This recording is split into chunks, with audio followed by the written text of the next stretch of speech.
जब लग गुरु मिले न साचा, तब लग गुरु करो 10 पांचा। क्या गुरु बदल सकते हैं?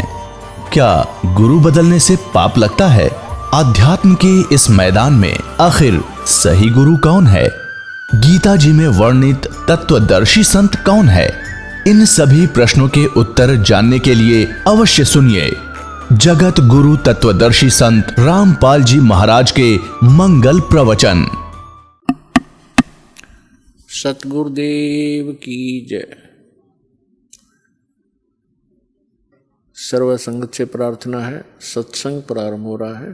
कृपया सत्संग स्थल पर शांतिपूर्वक विराजमान होकर के श्रद्धा से सत्संग सुने।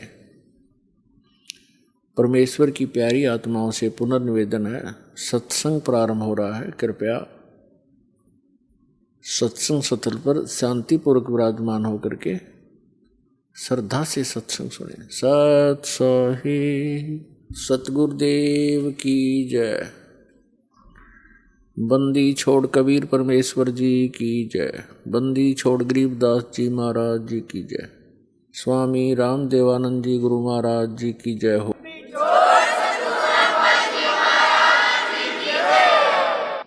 गरीब नमो नमो सतपुरुष को नमस्कार गुरु की नहीं। सुर नर मुनि जन साधुआं संतों सर्वस्ती नहीं। सतगुरु साहेब संत सब डंडो तुम प्रणाम। आगे पीछे मध्य हुए तिनको जा कुर्बान। नराकार निर्विषम काल जाल वैभंजनम निर्लेपम निज निर्गुणम अकल अनुपवेशोन्दनम। सोहम सुरति समापतम सकल समाना निर्तलय उज्ज्वल हिरंबर हरदमम बेपरवाह अथा है। वार पार नहीं मध्यतम गरीब जो सुमर सिद्ध होई। गणनायक गलता ना करो अनुग्रह सोई। परस पद परवाना आदि गणेश मनाऊं। गणनायक देवन देवा चरण कमल लाऊं। आदंत करूं सेवा परम शक्ति संगीतम रिद्धि सिद्धि दाता सोई। अवगत गुण अतीतम सत्य पुरुष निर्मोही। जगदम्बा जगदीशम मंगल रूप मुरारी। तन मन अर्पों शीसम भक्ति मुक्ति भंडारी। सुर नर मुनि जन ध्यावे ब्रह्मा विष्णु महेशा। शेष सहस मुख गावे पूजे आदि गणेशा। इंद्र कुबेर सरीखा वरुण धर्म राय ध्यावे। समर्थ जीवन जी का मन इच्छा फल पावे। 33 कोटि आधारा ध्यावे 88। उतरे बहुजल पारा कट है यम की फांसी। 33 कोटि आधारा ध्यावे 88। उतरे बहुजल पारा कट है यम की फांसी। कर जोरूं विनती करूं डरूं चरण पर शीसे। गुरु जी राम देवानंद जी महाराज ने दियो नाम बख्शीश। कोटि कोटि सिजदा करूं कोटि कोटि प्रणाम। चरण कमल में राखियो मैं बांदी जाम गुलाम। कुत्ता हूँ गुरुदेव का रामपाल दास का नाम। गले प्रेम की जेवड़ी जा खेचो वहाँ जाऊं। तो करो तो बावड़ू दूर दूर करो तो जाऊं। ज्यों रखो त्यों ही रहूं, जो देवो सो खाऊं। परम पिता परमात्मा पूर्ण ब्रह्म सर्व सृष्टि रचनहार कबीर परमेश्वर जी की असीम कृपा से आप पुण्यात्माओं को ये सत्संग सुनने को प्राप्त हुआ। सौभाग्य है आपका। आपको ऐसे समय में मानव शरीर प्राप्त हुआ जिस समय में परमात्मा ने ये मोक्ष मार्ग, यथार्थ भक्ति मार्ग, सत्य साधना, सत्य ज्ञान अब सार्वजनिक करने का आदेश दे रखा था। पुण्यात्माओं, सत्संग में आने से प्राणी को ज्ञान होता है।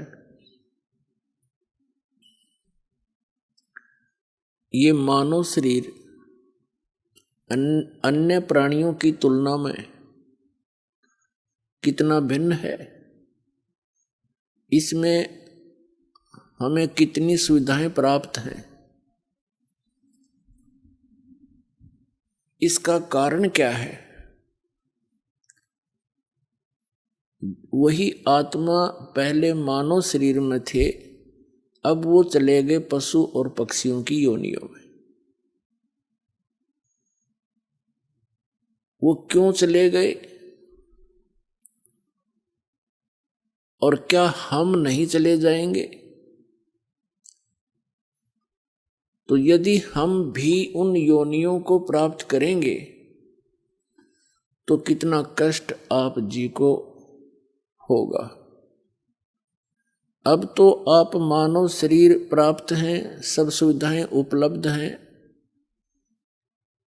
जिस कारण से आपके कभी भी मन में ये बात नहीं आती कि जो प्राणी कुत्ते और गधे, बैल, भैंस, कीड़े मकोड़ों की योनियों में कष्ट उठा रहे हैं, ये क्यों इतना दुखी है? हमने एक साधारण सी, सामान्य सी सोच बना रखी है कि ये तो कुत्ते गधे सूअर ऐसे ही दुख पाया ही करते हैं, और हम आगे चल पड़ते हैं, अपने विचारधारा को कहीं और ही सेट कर लेते हैं। ये सब अभाव किस कारण से है? ये सब सोच, ये हम इधर ध्यान नहीं देते। इसका कारण क्या है? इसका कारण है कि हमें सत्संग नहीं मिला, और सत्संग मिलता है सतगुरु से, और सतगुरु का अभाव हमारे लिए बहुत बड़ा हानिकारक रहा है अभी तक। जब तक आप जी को सत्संग प्राप्त नहीं होगा, आपकी धारणा एक जन साधारण की तरह उन प्रतिदिन के कार्यों में ही बनी रहेगी, आपकी आस्था उन्हीं में बनी रहेगी। जैसा कि हमें तत्व ज्ञान होने से पूर्व हमारा जो दिनचर्या थी, जो हमारा उद्देश्य था, टारगेट था, वो क्या था? बच्चे थे, शिक्षा ग्रहण करेंगे, अच्छी पोस्ट प्राप्त हो जाएगी, विवाह हुआ, संतान होगी, इनको पाल पोस देंगे, इनका विवाह कर देंगे, बस फिर हम बेशक मर जाएं, हमारा काम पूरा हो गया। इतना ज्ञान था हमें। मानव जीवन का क्या इतना ही कार्य था? ये तो पशु पक्षी भी करते हैं और मनुष्य से ज्यादा प्यार से करते हैं। एक बंदरिया अपने बच्चे को सीने से लगाए फिरती है, उछल कूद मचाती रहती है। एक चिड़िया अपने बच्चे के, एक पक्षी अपने बच्चों को आहार खिलाता है, पहले जंगल से अपने मुख में भर के लाता है उनके लिए, और अपने मुख से निकाल कर उनको देता है। इतनी ममता उनके अंदर भी है। और यही कर्म अगर मनुष्य का था तो फिर क्या फायदा है मनुष्य जीवन को इतनी सुविधा देने का? इसका मूल उद्देश्य कुछ और है जो आपको सत्संग से पता चलेगा, और हमें भी फिर सत्संग से पता चला। जो भक्त आत्माएं अन्य संतों के पास जाते हैं वो भी सोचते हैं कि हम सत्संग सुन रहे, ये उनकी बहुत बड़ी भूल है, उनके पास सत्संग नहीं है। दास ये कहे कि इस ब्रह्मांड में 21 ब्रह्मांड में इस दास के अतिरिक्त वर्तमान में किसी के पास सत्संग नहीं है, तो ये बात भले ही भगत समाज को खटके एक बार, लेकिन ये सत्य से परिपूर्ण है।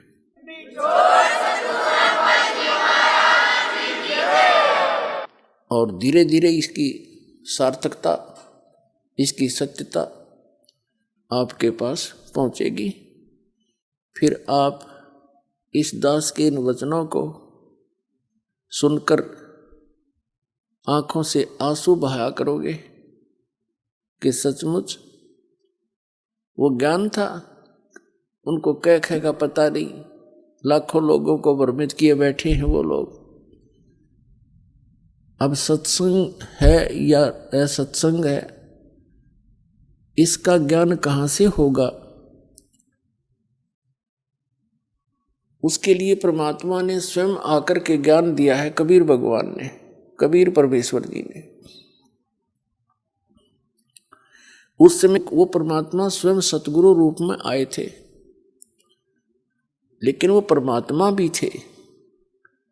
वो आते ही इस लोक में इस उद्देश्य से हैं कि मैं अपने बच्चों को, अपनी आत्माओं को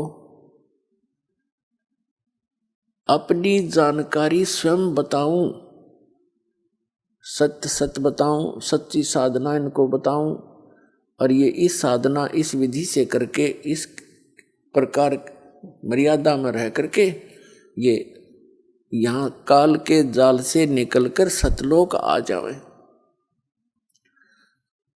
प्रत्येक युग में कबीर परमात्मा आते हैं और यही यथार्थ ज्ञान जो दास आपको सुना रहा है, ये उसी परमेश्वर कबीर जी का दिया हुआ है। और दास ने उन्हीं की कृपा से, कबीर परमेश्वर जी की रजा से, गुरुदेव की दया से इस ज्ञान को यथावत समझा है और वो आपको सुनाया है। यही ज्ञान परमात्मा चारों युगों में आते हैं, हमें सुनाने की चेष्टा करते हैं, लेकिन उस समय हम उस परमेश्वर पर विश्वास नहीं करते, क्योंकि सतयुग त्रेता द्वापर में हम दुखी नहीं होते। मानव दुखी नहीं होता, उसमें विशेष सुविधाएं रहती हैं। सतयुग में तो बहुत ही पुण्यकर्मी प्राणियों का जन्म होता है, वो पूर्व जन्म की भक्ति युक्त होते हैं। वो जो भी साधना गलत सलत जैसी भी करते रहते हैं, वो ये सोचते रहते हैं कि ये साधना हम कर रहे हैं, इनसे ही हमें ये सुविधाएं और सुख प्राप्त है। उसका कारण भी सत्संग का अभाव है। वो भूल जाते हैं कि प्रारब्ध में जो लिखा हुआ है आप जी को, केवल वही प्राप्त हो रहा है। वर्तमान की साधनाओं से आपको आगे मिलेगा जो तुम कर रहे हो। तो इस कारण से वे परमात्मा के उस यथार्थ ज्ञान को स्वीकार नहीं करते, क्योंकि वो दुखी नहीं। यही स्थिति त्रेता में, यही द्वापर तक रहती है, और कलयुग के प्रथम चरण में भी बहुत ही ठीक सी अच्छी सी आत्माओं का जन्म ही होता है, और यही दशा उनकी रहती है। दूसरा कारण ये होता है कि हम अशिक्षित होने के कारण सद्ग्रंथों से अपरिचित रहते हैं, और जो हमारे धर्मगुरु हुआ करते हैं और पहले थे, वे एक भाषा विशेष से तो परिचित होते थे, लेकिन सद्ग्रंथों की सत्य से उस यथार्थता से वो अपरिचित होते थे। वो हमें केवल दंत कथा लोक वेद सुनाया करते थे और अपना अज्ञान अनुभव ही हमें सुनाया करते थे और बोला करते वो संस्कृत, और सभी सद्ग्रंथ संस्कृत में ही लिपिबद्ध थे, भाषा संस्कृत में। तो हमने ये दृढ़ विश्वास था कि हमारे जो धर्म गुरु हैं, ये जो ज्ञान बता रहे हैं, ये विद्वान हैं, संस्कृत भाषा पढ़े हैं, इन्होंने सद्ग्रंथों को ठीक ठीक समझा है। 600 वर्ष पहले कबीर परमात्मा स्वयं आकर बताया कलयुग में प्रथम चरण में कि जो तुम्हारे धर्म गुरु हैं किसी भी धर्म मजहब के, ये अपने सद्ग्रंथों से भी परिचित नहीं है, ये कोरी झूठ बोल रहे हैं, इनका उद्देश्य केवल मनी मेक है, आपको भ्रमित करें, ये केवल पैसे के स्वार्थ के लिए आपको मिसगाइड करते हैं, जो ना करने की क्रियाएं आपसे करवाई जा रही हैं, और जो ज्ञान ये बता रहे हैं वो व्यर्थ है, शास्त्रों के विरुद्ध है। ये तुम्हें तीनों गुणों की पूजा का विधान बताते हैं, जैसे हमारे आचार्य, पवित्र हिंदू धर्म के आचार्य शंकराचार्य, मंडलेश्वर, संत महाराज जितने भी थे, उन सबको परमात्मा कहा करते थे कि ये तुम्हें तीनों देवता रजगुण ब्रह्मा, सतगुण विष्णु, तमगुण शिव जी की जानकारी भी सही नहीं दे रहे हैं। ये इनको ब्रह्मा को छोड़कर भगवान विष्णु और भगवान शिव को, शंकर को ये अजरो अमर बताते हैं, इनकी मृत्यु नहीं होती। मृत्युंजय, कालज्य, सर्वज्ञ और सर्वेश्वर बताते हैं, ये झूठ बोलते हैं। और इन तीनों गुणों की पूजा गलत है। कबीर परमात्मा, कबीर जी कहा करते थे, परमेश्वर जी, तीन देव की जो करते भक्ति, उनकी कदे ना होवे मुक्ति। गुण तीनों की भक्ति में ये भूल पड़ो संसारे, कहें कबीर निज नाम बिना कैसे उतरो पार। तो उस समय परमात्मा जो ये ज्ञान कहा करते थे कि इन तीनों देवताओं की भक्ति से, श्री ब्रह्मा, श्री विष्णु, श्री शिव जी की साधना से आप जी की गति नहीं हो सकती, आपका मोक्ष नहीं हो सकता। और जो नाम तुम्हें ये देते हैं, हरे राम हरे कृष्ण, राधे राधे श्याम राधे सीताराम, ओम नमः शिवाय, ओम भगवते वासुदेव नमः, और भी अन्य सहस्रनामा विष्णु जी का बना कर आपको दे रहे हैं, ये मंत्र वास्तविक नहीं है। और वास्तविक नाम के बिना जीव का मोक्ष नहीं हो सकता। रोगी है, उसको यथार्थ औषधि नहीं मिलेगी, उसका रोग कैसे नाश होगा। और उसको कोई ऐसे भांग खिलावा है और कहता है मैं तेरा रोग नाश की दवाई दे रहा हूं, तो वैद्य की औषधि को वैद्य ही बताता है। तो उस समय हम अशिक्षित थे, परमात्मा पर अविश्वास हुआ, उनके ज्ञान पर, और हमारे धर्म गुरु जो हमें टोटली सारा का सारा शास्त्र विरुद्ध ज्ञान और साधना समाधान बता रहे थे, उस पर हमें विश्वास रहा। तो उस समय जो कलयुग के प्रारंभ में भी अच्छी आत्माओं का ही, बहुत सी अच्छी आत्माओं का जन्म होता है। आप जो हमारी उम्र के हैं इनको पता है, आज से 50 वर्ष पहले जब हम कुछ जानने योग्य हुए थे छोटी आयु में, उस समय के लोगों के विचार, उनके अंदर कितनी सहनशीलता, आपस में प्यार भाव, और वो तकरीबन सभी ठीक रहते थे, स्वस्थ भी रहते थे, उनके परिवार भी स्वस्थ रहते थे, कोई विशेष आपत्ति नहीं आती थी एक आध परिवार को छोड़कर।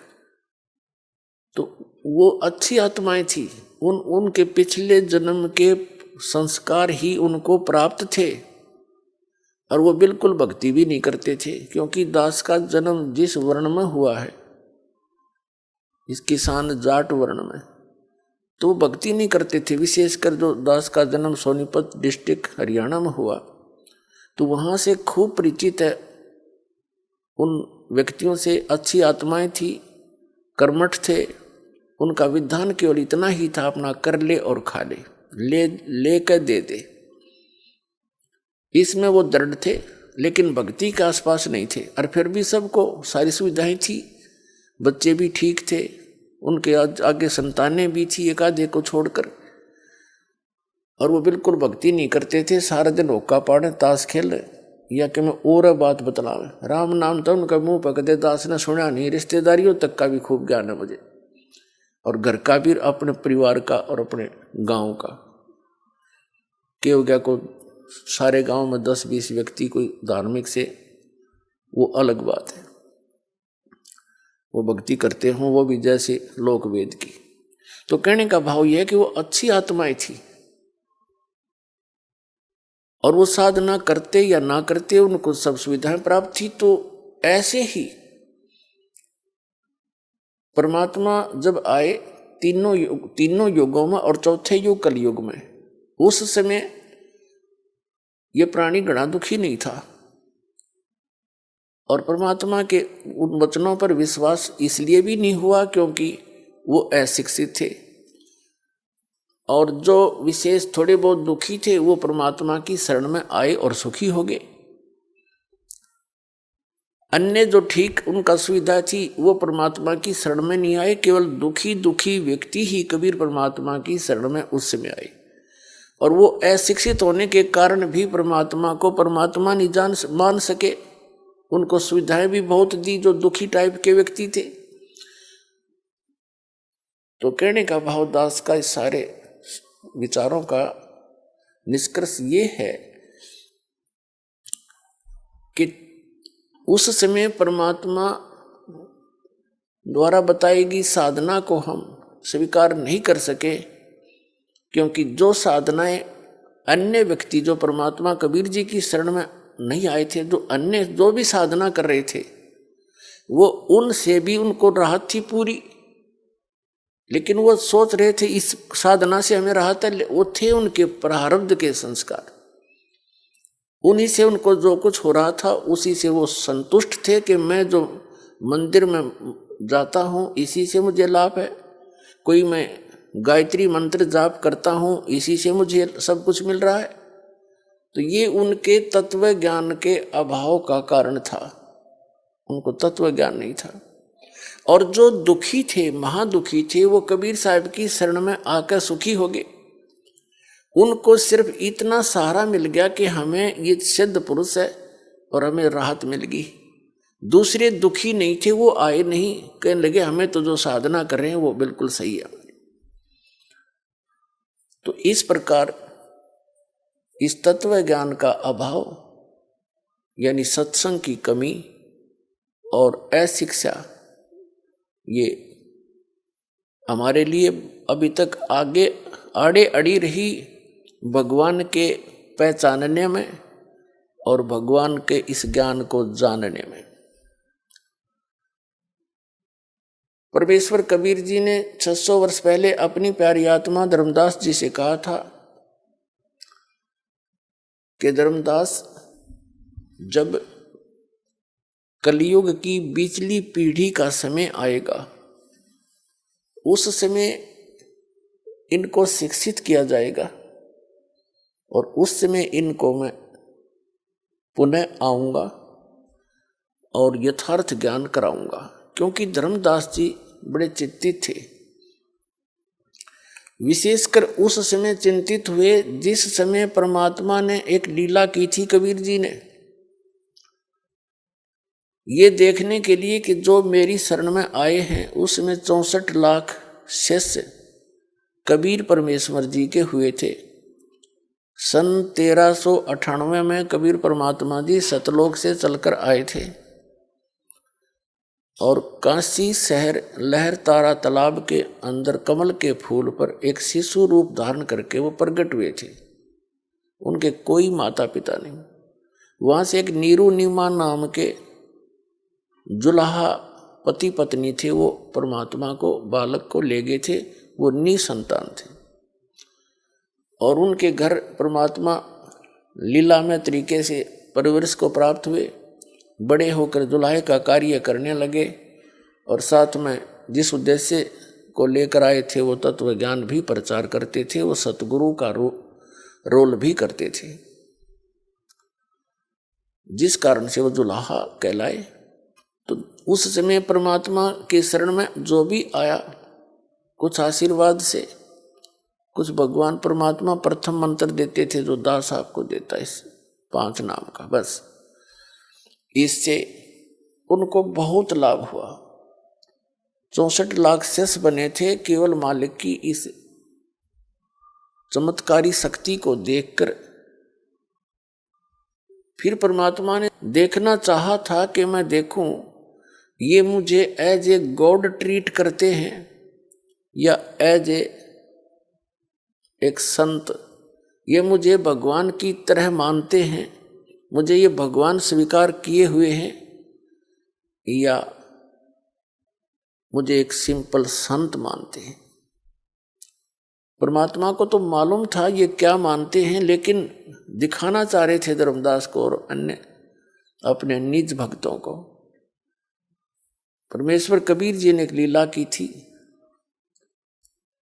एक लड़की वैसा थी, गणका थी, उसने सत्संग सुना, उसको अपने कर्म से नफरत हुई, आत्मा जाग गई उसकी।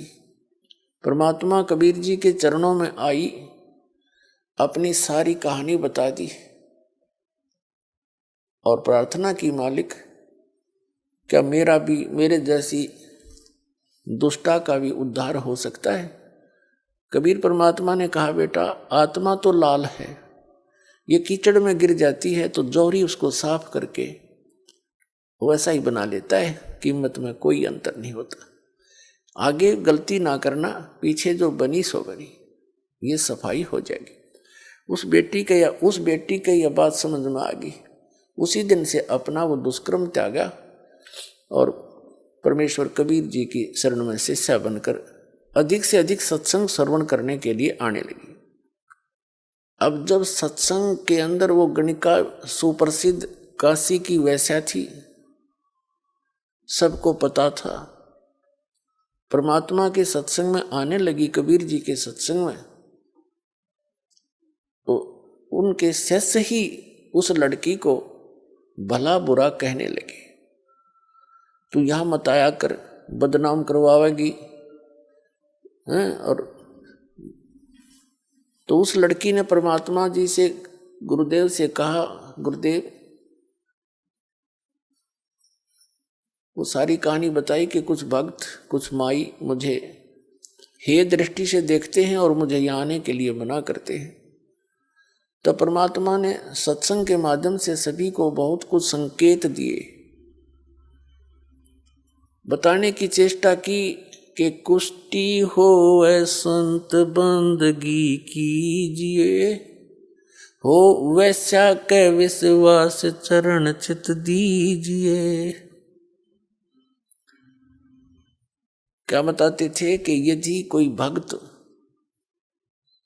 कोढ़ी भी है, उसका चाम भी चू रहा है और उसने दीक्षा ले रखी है, उससे नफरत ना करना, उससे भी सच्चाई बोलना, प्यार से डील करना उसको, क्योंकि वो भक्त है, परमात्मा की आत्मा है और धीरे धीरे वो कल्याण हो जाएगा उसका। ऐसे ही बताते हैं, हो वैसा के विश्वास चरण चित दीजिए। यदि कोई गणका भी हो और वो भगवान पर विश्वास रखती है, उसको भी एक भक्त, भगतमती बहन रूप में ट्रीट करना, अपनी आत्मा में दोष देना देखना उसके प्रति, क्योंकि वो भगवान की बच्ची है। धीरे धीरे बुराई छूटेगी, क्योंकि जब तक मैला कपड़ा साबुन और जल के संपर्क में आवेगा नहीं तो निर्मल कैसे होगा।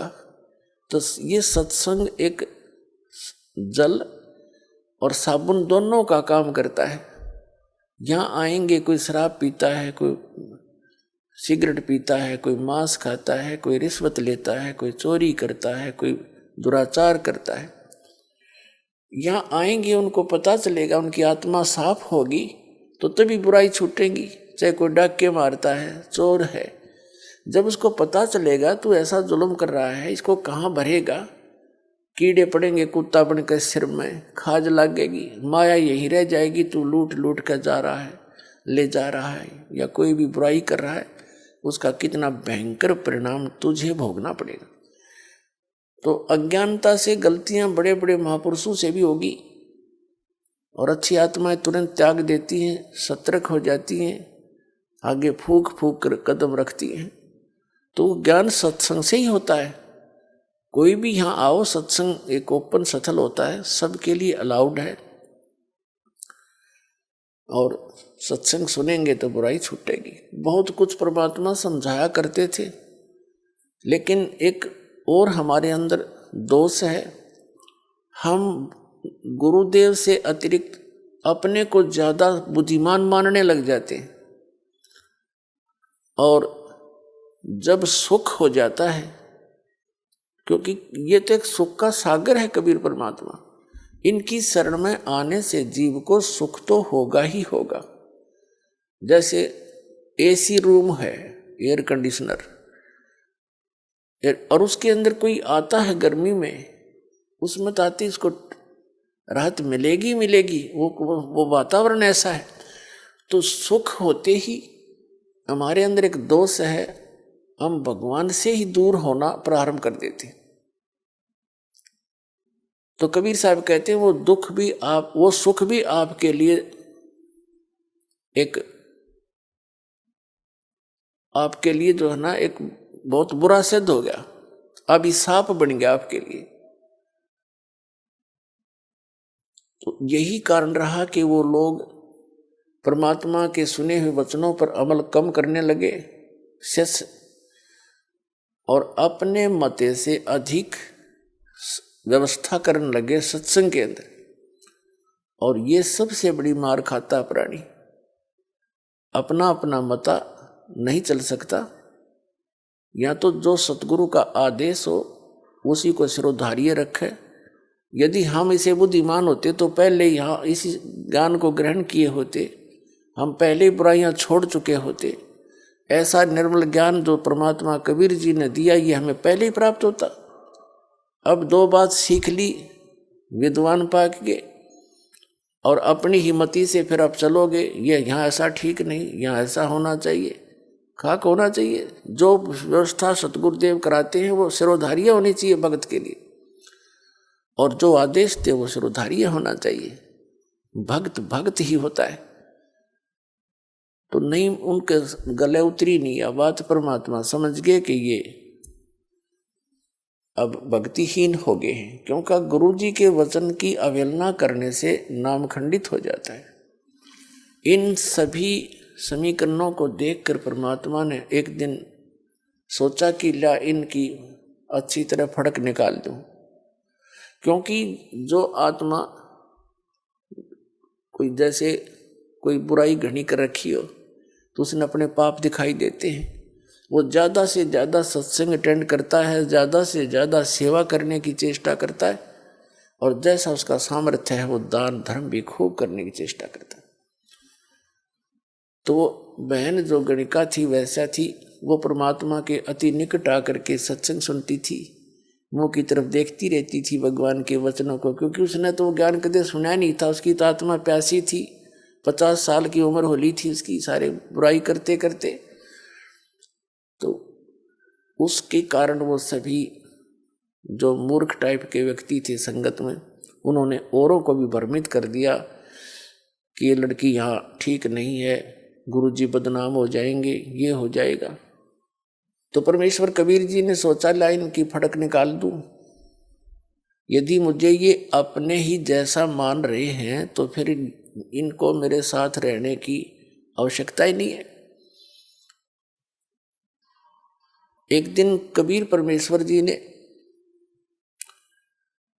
अपने प्यारे भक्त आदरणीय रविदास जी से कहा कि आप एक हाथी किराए पर ले आओ। रविदास जी ने आज्ञा का पालन किया। हाथी किराए पर ले आए, जो सधे हुए हाथी होते हैं, और उस लड़की से कहा, गणका से वैश्या से, बेटी तू कल अपना सारा सुंदर कपड़े पहनना, सब आभूषण लगा करके और मेरे पास आना। जो आज्ञा गुरुदेव की। लड़की अगले दिन कबीर साहब की कुटिया में पहुंच गई। रविदास हाथी लेकर आ गया, लड़की को हाथी पर बैठाया। रविदास जी से कहा कि आप पीलवान बन जाइए, हाथी ड्राइव करना। और लड़की को रविदास के पीछे अपने दोनों के बीच में बैठा लिया और एक बोतल में, सफेद शीशी में बोतल में गंगा जल भर लिया, जैसा अन्य व्यक्तियों को ऐसा लगे कि ये शराब ले रखी है। और उस लड़की गणका के कंधे पर हाथ रख लिया, हाथी पर बैठ के कबीर भगवान ने, और उस गंगा जल को ऐसे पी रहे हैं और ऐसे मस्ती में बैठे, ऐसे जूझ रहे हैं जैसे एक शराबी गतिविधि करता है, ऐसे करने लगे। और रविदास जी से कहा कि मेन बाजार है जो काशी का, उसके बीचों बीच निकाल दे हमारी सवारी ने। अब रविदास जी ने उस मेन बाजार में से निकाल दिया। अब जो भी देखे रहे सरेआम वैश्यावर्ती, देखो बहन बेटियों का बाहर निकलना दुब्बर हो गया, बाप बेटा क्या देखेंगे, ये कौन है, सब बताओ, ये तो कबीर है दुल्हा। और सभी कहते थे हम तो पहले कहा करते थे, हमें पता था कि वहाँ क्या होता है, वहाँ वैश्या भी सुप्रसिद्ध जाया करती थी। आज देख लो सरेआम होगी या सच्ची, जो चर्चा जनता में चला है वह झूठी नहीं होती। ले भाई, तो उनके कबीर साहब के जो शिष्य थे उनको बुला लिया वो दूसरे कि देखो तुम भगवान बताया करते जिसको, ये देखो तेरे भगवान के कर्म, सरेआम शराब पी रहा है, नशे में इसको पता नहीं तू कहाँ घूम रहा है, और वैश्या को साथ लिए। अब वो नकली तो हो रहे थे सारे चेले, उनको विश्वास ही नहीं था अपने भगवान पे। जब सुख होता था जब तो भगवान थे, और एक छोटी सी लीला देखकर हमने वो शैतान हो गए हमारे लिए, तो हम इतने नालायक हो गए थे। तो सभी ने परमात्मा से मुंह मोड़ लिया और कहने लगे हम तो कभी कभी जाते थे, हम तो जाते ही नहीं थे, हमने तो एक दिन नाम लिया था फिर गए नहीं, मुझे तो एक दिन वो दूसरा ले गया था, मैं ना जाया करता। यानी लोक लाज के कारण अपने परमात्मा से 64 लाख विमुख हो गए। उधर से क्या हुआ, जो कबीर परमात्मा के विरोधी हो गए थे, उनके इन सतवचनों से कि तुम्हारे जितने भी धर्मगुरु हैं, चाहे वो हिंदू के हैं चाहे मुसलमान के, ये यथार्थ ज्ञान इनके पास नहीं है, तुम्हें मिसगाइड कर रहे हैं, इनके द्वारा बताई साधना से तुम्हारी गति नहीं होगी। जिस कारण से वो हिंदू और मुसलमानों के जो धर्मगुरु थे वो कबीर साहब के पहले ही शत्रु हो चुके थे। बहुत सी यातनाएं कबीर साहब को उन्होंने दी थी, लेकिन परमात्मा पर उनका कोई असर हुआ नहीं था, तो उनका दाव लग गया। और विशेषकर परमात्मा ऐसी लीला उस दिन किया करते थे जिस दिन दिल्ली का सम्राट सिकंदर लोधी काशी बनारस में अपने दौरे पर जाता था। उन दिनों में दिल्ली का सम्राट यानी पूरे भारत का राजा, वो भी अपने छोटे राजाओं की खबर लेने के लिए, जैसे काशी का नरेश वहाँ उसमें वीर देव सिंह बघेल थे, तो उनके पास जाते रहते थे, उनकी सारी राजकाज की वो नजर रखते थे, क्योंकि वो सब उनके अंतर्गत होते थे। उसी समय परमात्मा ने ये लीला की। सभी हिंदू धर्म के आचार्य, शंकराचार्य और अन्य जितने मंडलेश्वर थे उनका सबका दाव लग गया, ब्राह्मण गुरु जितने थे, और उधर से मुसलमानों के पीर और काजी जो पहले दुखी थे परमात्मा से, और साथ में एक शेख तकी नाम का जो मुसलमान था, वो पीर था, गुरु था किसका? सिकंदर लोधी का, राजा का। और उसके पूरे भारत के जितने भी मुसलमान धर्म के अनुयायी थे उस शेख तकी के संकेत से सब काम करते थे। वो इतना उसको मानते थे और वो सिकंदर लोधी के साथ ही जाता था, वो भी पहुंचा हुआ था। अब सभी ने मिलकर, हिंदू और मुसलमान दोनों के धर्मगुरु, और उन्होंने अपने अपने अनुयायियों को भ्रमित किया। कहा कि देखो भाई, ऐसा व्यक्ति अगर काशी में रहेगा, हमारे नगर में रहेगा, क्या असर पड़ेगा बच्चों पर, कैसे निकलेंगे हम बाहर। चलो, राजा सिकंदर लोधी आया है, उसके सामने हम अपनी अर्ज करेंगे और इसको कठिन दंड दिलवाएंगे। वीरदेव सिंह बघेल जो काशी नरेश थे, वो भी परमात्मा कबीर जी के शिष्य हो चुके थे। उनकी लीला देखकर, उनकी शक्ति देखकर, उनके ज्ञान को से परिचित होकर दिल्ली के सम्राट सिकंदर लोधी भी कबीर परमात्मा जी के शिष्य हो चुके थे, क्योंकि सिकंदर लोधी को एक बहुत भयंकर असाध्य रोग था और वो परमात्मा कबीर जी के आशीर्वाद मात्र से स्वस्थ हो गया था, जिस कारण से पुनर्जीवन प्राप्त करके सिकंदर लोधी कबीर परमात्मा का बहुत आभार व्यक्त किया करते थे और शिष्य भी बन गए थे। लेकिन राजा का इतना ही सांग होता है, जनता घनी दिखी ना, अपने राज के जाने के भय से वो कुछ भी फैसला ले लेता है। उस समय ना वो भगवान देखता, ना कोई गुरु और धर्म देखता। धर्म मीन धार्मिकता। तो उसने सभी लोग इकट्ठे होकर सिकंदर लोधी के पास पहुंच गए, जिस रेस्ट हाउस में वो रुके हुए थे। सारी कहानी से परिचित होकर के राजा ने आदेश दे दिया कि इसको, सभी ने कहा जी इसको सजाए मौत दी जाए और गंगा के अंदर डबो के मारना चाहिए इसको, पत्थर मार मार के। राजा ने अपने राज्य को बचाने के लिए, कहीं जनता तेरी विरोधी ना हो जा, ये हम इसे नकली है, अपने हाथ से सिकंदर लोधी ने कबीर साहब का, अपने गुरुदेव का हथकड़ी लगाई। राजा ने, जो एक सिपाही का काम था, सिर्फ नंबर बनाने के लिए जनता में अगर लोग मेरे से विरोधी ना हो जा, और सबको पता था कि राजा का गुरुदेव है और कहीं ये मेरे से इस कारण से विरोध ना कर ले कि यूँ सजा नहीं दे सकता, ये तो इसका चेला है। वो सब मर्यादाओं को लांघ के अपने हाथों, परमात्मा के हाथों में हथकड़ी लगाई, पैरों में बेड़ी और गल में एक जंजीर भारा डाला करते, तोक जो नीचे पैरों से लेकर हथकड़ियों के साथ ऊपर तक जकड़ देती थी। उस पर दौड़ नहीं सकता, भाग नहीं सकता, धीरे धीरे चल सकता था। ऐसा करके और कहा इसको गंगा दरिया में डुबो दो। अब शेख तकी जो धार्मिक गुरु था सिकंदर लोधी का, उसने बागडोर संभाल ली, अगले माफ कर दूंगा इसका काम। उनको ले जा करके गले में पत्थर बांध दिए। वो बेड़ी हथकड़ी तो लगाई रखी थी, तोक भी जड़ रखी थी, पत्थर भी बांध दिए गले में भारा भारा रस्सों से, और नौका में बैठा के 5, 7, 10 व्यक्ति साथ गए। दरिया गंगा के बीच में जाकर उठा के कबीर साहब को और ऐसे पटक दिया कि ना हाथ पैर मार सकेगा और पत्थरों के वजन से डूब जाएगा, इसका टंटा कट जाएगा।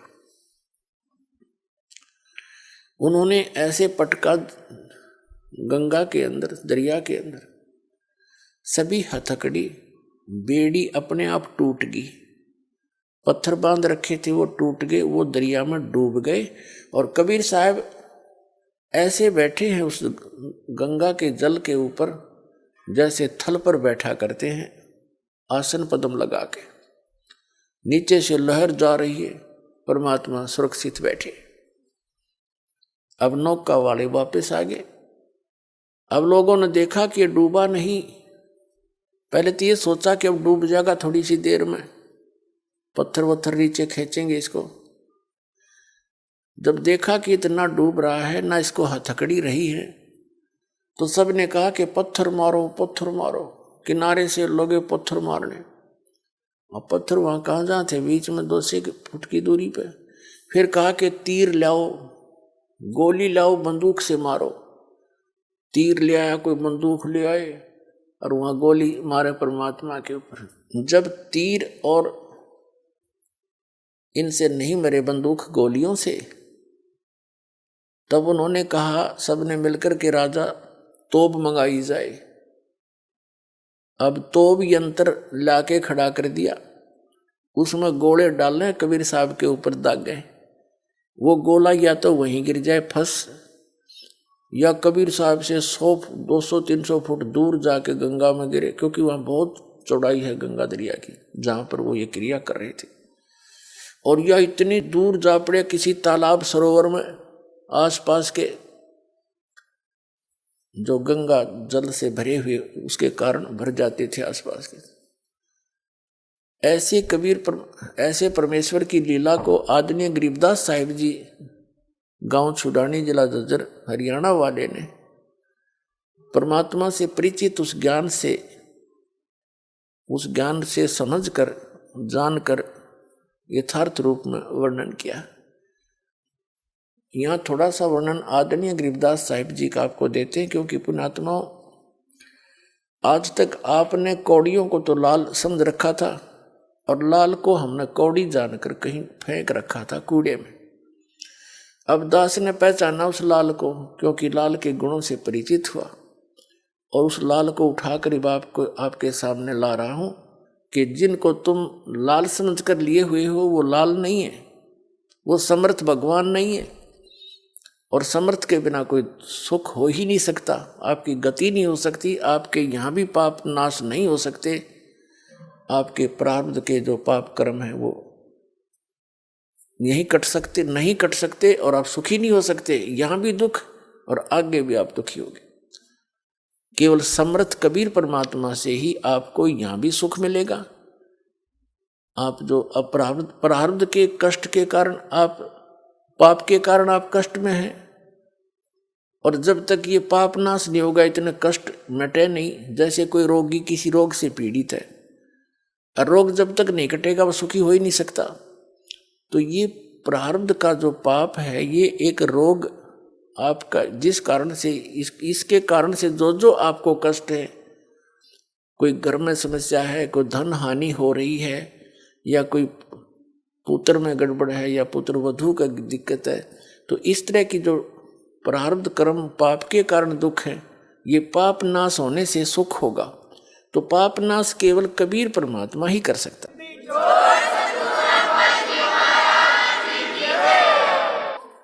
तो यहाँ इसलिए आपको उस लाल की महिमा, लाल को लाल सिद्ध करने के लिए आपको भी वो उनके लक्षण बताए जा रहे हैं कि सचमुच लाल ऐसा ही होता है, और किस किस ने इस लाल को पहचाना था, उन्होंने यही लक्षण बताए जो दास बता रहा है। तो यहाँ आदरणीय गरीबदास साहिब जी को परमात्मा कबीर जी बनारस से सशरीर जाने के बाद, और सन 1727 में, यानी लगभग 200 वर्ष के बाद, 209 वर्ष के पश्चात, परमात्मा सतलोक से चलकर आए अपने निज स्थान से। जैसा कि भगवान लीला किया ही करता है, जिसका वेदों में आपको बहुत बार प्रमाण दिखाया है। वेद कहते हैं कि परमात्मा ऊपर तीसरे धूलोक के तीसरे पृष्ठ पर रहता है, ऊपर सतलोक में, तेजो में श्री, धूलोक माने तेजो में लोक के तीसरे पोर्शन में, टॉप मोस्ट प्लेस पर रहता है, शिखर पर, और वहां से गति करके आता है, अच्छी आत्माओं को मिलता है। और वो परमात्मा किस उद्देश्य से आते हैं? अच्छी आत्माओं को मिलते हैं जो दृढ़ भक्त होते हैं, उनको तत्व ज्ञान का उपदेश करते हैं, अपने से परिचित कराते हैं, और एक कवि की तरह आचरण करते हैं वो उस समय जब वो आते हैं, जिस कारण से उसको एक प्रसिद्ध कवि की भी उपाधि मानव समाज देता है। लेकिन वो होता है भगवान।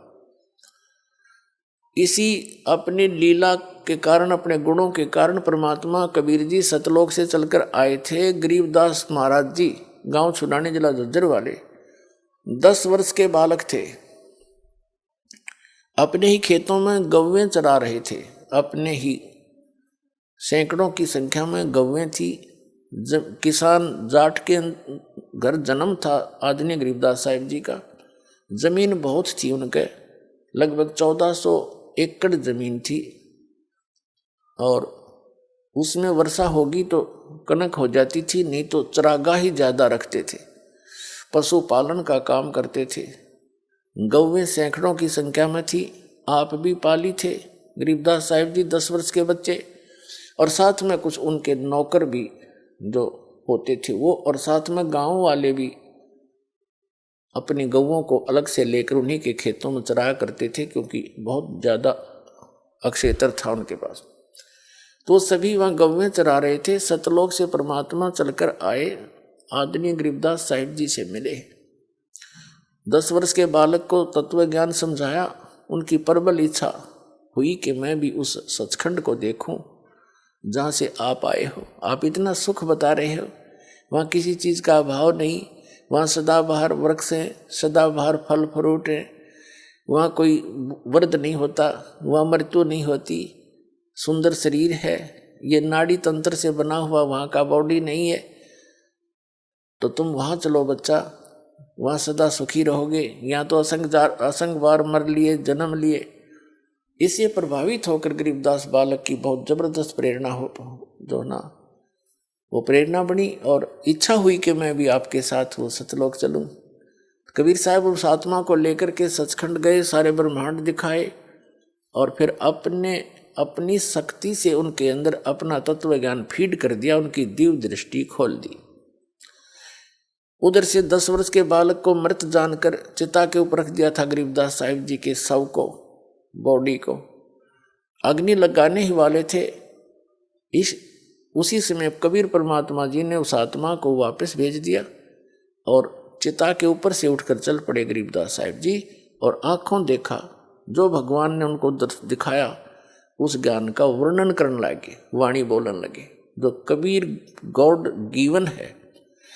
तो कबीर परमात्मा ने उनकी दिव्य दृष्टि खोल दी। दिव्य दृष्टि खुल जाने के बाद जीव भूत और भविष्य और वर्तमान के सभी ज्ञान से परिचित हो जाता। पहले क्या हुआ था, कहाँ कहाँ किसने क्या बोला था, क्योंकि ये जो शब्द है ये खंड नहीं होता, ये एक पिक्चर सी बन जाती है। जहाँ जहाँ हम जाते हैं, आते हैं, मिलते हैं, ये सब पिक्चर बन जाती है और ये हमारे यहाँ घूमती रहती है। और जिनकी दिव्यदृष्टि खुल जाती है उनको एज इट इज वो वचन सुनने को मिलते हैं और वो ऐसी सब क्रियाएं हो रही है जो फिल्म वो जो की तो दिखाई देती है।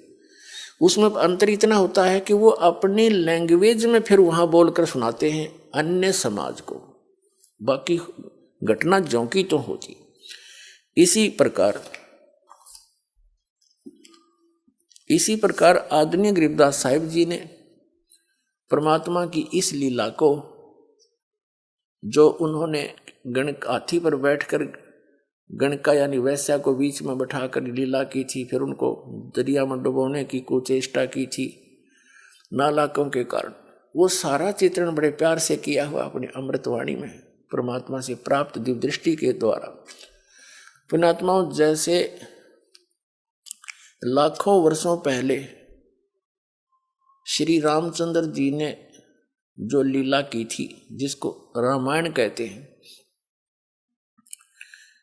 उस रामायण का वो सारी घटनाओं का ज्यों का तो चित्रण श्री तुलसीदास जी ने अपने वचनों में अपने हिसाब से अपने वाणी में किया था।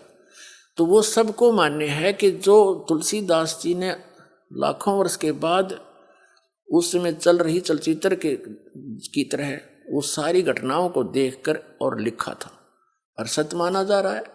इसी प्रकार अपनी दिव्य दृष्टि की रेंज होती है।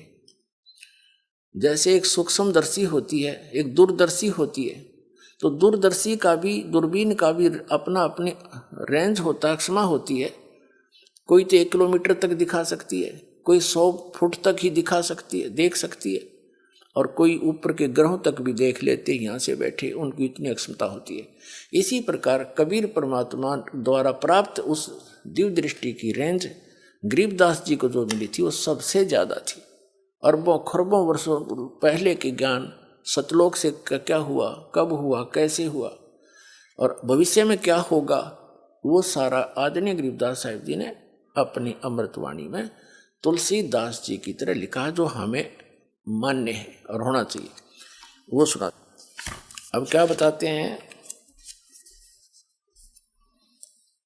फिर गणका के संग चले सीसी बरी शराब, गरीबदास उस पूरी में जुल्हा भया खराब। कि उस नगरी में, उस काशी नगरी में कबीर परमात्मा उन लोगों की दृष्टि में एक बेहुदा व्यक्ति लगने लगा। जुल्हा यानी वो कबीर धानक परमात्मा हुआ खराब, यानी सबकी दृष्टि में वो गलत सा लगने लगा। क्योंकि फिर गणका को संग लिया सीसी भरी शराब, वैसा को साथ लिया और लोगों की दृष्टि में वह सीसी शराब की थी, लेकिन वो गंगा जल था। गरीबदास उस पूरी में जुल्हा भया खराब, तारी बाजी पूरी में ये भिष्ट जुलदी नीच। गरीबदास गणकास जी ही दो संतों के बीच। गरीबदास जी क्या बता रहे हैं कि उस पुरी में, नगरी में, जब कबीर साहब को उस दशा में देखा, हाथी के ऊपर बैठे हुए हाथ में शीशी शराब की तरह पी रहे थे गणका को, वैसा दोनों संतों के बीच में बैठी थी, तो सारी नगरी में ताली पिट्टी, हंसी मजाक करें, गाली दें, ये दुल्हा नीच, वो अपनी असलियत पर आ गया। देखो